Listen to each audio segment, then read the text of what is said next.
Hello children, how are you all? Today I will teach you the chapter 3 We are bit different. We are bit different का मतलब है कुछ लोग जो हमारे चारों तरफ हैं वो हमसे थोड़े से अलग हैं. They are also good persons, लेकिन उनमें कुछ इम्पेरिटीज़ हैं, कुछ फिज़िकल डिसेबिलिटीज़ हैं या इम्पेरिटीज़ हैं.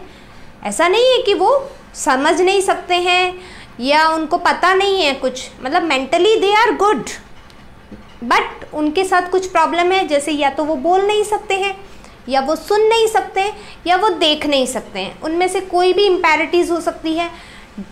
जो देख नहीं सकते हैं उनको हम ब्लाइंड बोलते हैं, जो बोल नहीं सकते हैं उनको हम डम बोलते हैं या म्यूटेड पर्सन बोलते हैं, और जो सुन नहीं सकते हैं उनको हम डेफ बोलते हैं. तो ऐसे जो स्पेशल पर्सन होते हैं उन लोगों का हमारे जो जैसे हम लिखते पढ़ते या बोलते हैं उनसे उनकी थोड़ी सी जो लिखने पढ़ने और बोलने का जो तरीका है वो डिफरेंट होता है, इसलिए उनको डिफरेंट पर्सन्स बोला जाता है. तो जो डेफ और डम्प वाले लोग होते हैं जो बोल और सुन नहीं सकते हैं, उन लोगों के लिए अलग से स्कूल्स होते हैं और उनको बधिर विद्यालय भी बोला जाता है हिंदी में, या डेफ एंड डम्प स्कूल बोला जाता है. उनको सिर्फ साइन लैंग्वेज समझ में आती है, यानी इशारों वाली भाषा.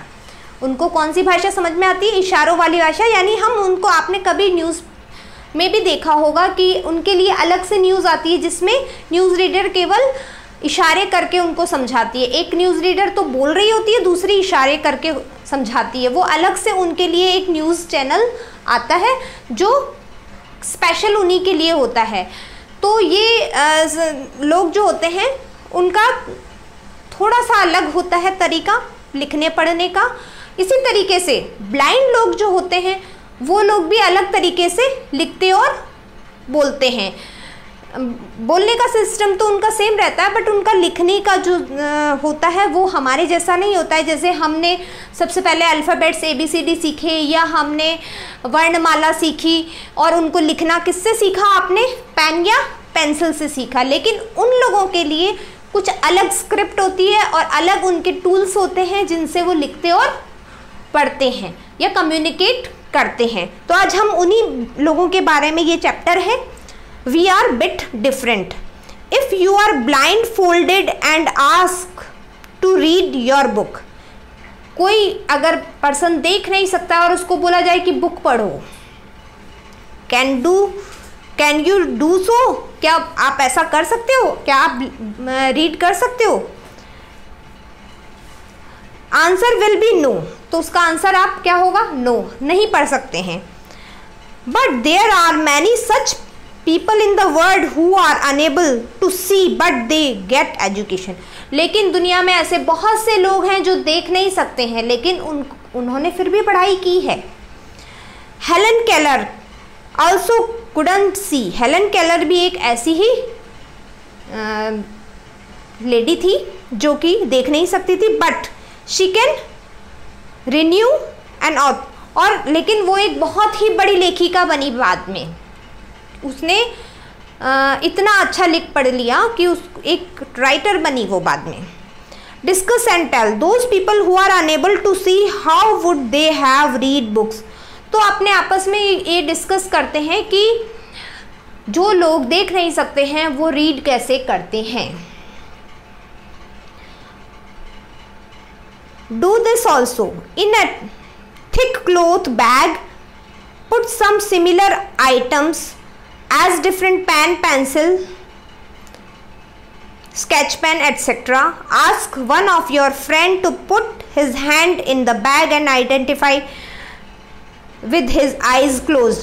एक बैग में कुछ चीज़ें, पेन, पेंसिल और स्केच पेन वगैरह आप डाल के अपने एक फ्रेंड की आंखें बंद करके उसको बोलिए कि आप इसमें से निकालो कि कौन सा पेन है और कौन सी पेंसिल है.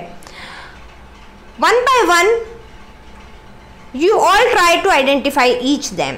और वन बाय वन आप सभी ऐसा करो, आंखें बंद करके, क्लोज करके उस बैग में से सामान निकालने की कोशिश करो.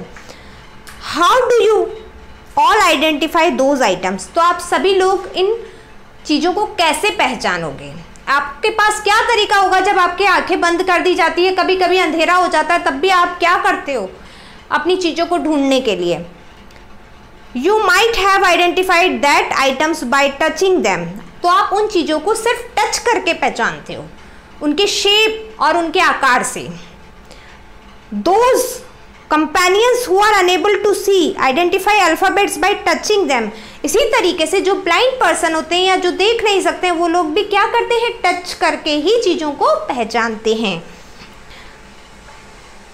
Touching them with the help of particular system, this system is called Braille system और ब्रेल लैंग्वेज। और इसी सिस्टम को ब्रेल सिस्टम या फिर ब्रेल लैंग्वेज भी कहा जाता है।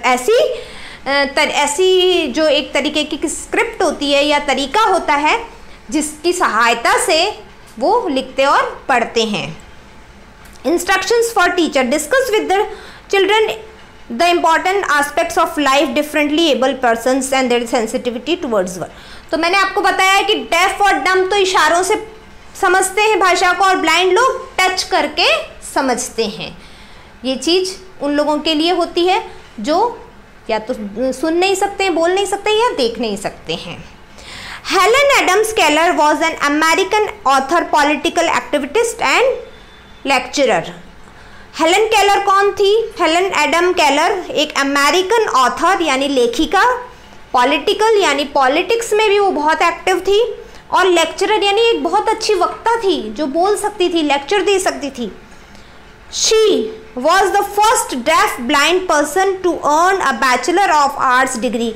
वह एक पहली महिला थी जो कि डेफ भी थी यानी सुन भी नहीं सकती थी, और ब्लाइंड भी थी यानी देख भी नहीं सकती थी, और उसने सबसे पहले बैचलर ऑफ आर्ट्स की डिग्री हासिल की थी। ठीक है, तो ये एडम केलर के बारे में बताया गया है। अब हम समझते हैं ब्रेल स्क्रिप्ट क्या होती है। तो ब्रेल स्क्रिप्ट क्या होती है? Braille system, there are raised dots for every alphabet. मैंने बोर्ड पे आपके कुछ मैंने ये बनाए भी हैं। ये 6 डॉट्स की सहायता से बनाए जाते हैं, जो किसी पेपर पे एक तरह की स्टाइलस होती है, एक तरह का पेन ही होता है वो, जिससे डॉट बनाए जाते हैं। और 6 डॉट्स होते हैं। कितने डॉट्स होते हैं? 6 डॉट्स की सहायता से इन अल्फ़ाबेट्स को बनाया जाता है। ये आप अल्फ़ाबेट्स भी देख सकते हैं कि मैंने ये अल्फ़ाबेट्स बनाए हैं, ABCD, ये पूरी मैंने Z तक इसके अंदर अल्फ़ाबेट्स लिखी है ब्रेल सिस्टम में।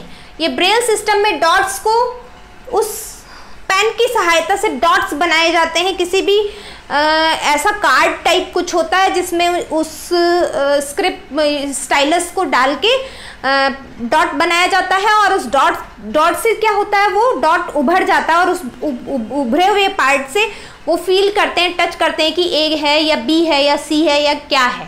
तो वो इस तरीके से अपनी लैंग्वेज बनाते हैं। तो ये पूरा सिस्टम है ब्रेल सिस्टम। तो इसके कुछ फीचर्स हैं ब्रेल सिस्टम के, जैसे Braille is a tactile reading and writing system used by blind और विजुअली इम्पेयर्ड पीपल। ब्रेल कौन यूज़ करता है? जो विजुअली यानी जो देख नहीं सकते हैं या जिनके देखने में कोई दोष है, तो वो लोग ब्रेल सिस्टम यूज़ करते हैं। First invented by Louis Braille, सबसे पहले लुइस ब्रेल ने इसको 1809 to 1852 के बीच में इस स्क्रिप्ट को बनाया था। लेफ्ट टू राइट इसको लिखा जाता है। थर्ड पॉइंट है, Braille is a system of raised dots that can be read with fingers. इसको फिंगर्स की सहायता से रीड किया जाता है। ठीक है, आगे की हम नेक्स्ट क्लास में बताएंगे और इसके आगे। ठीक है।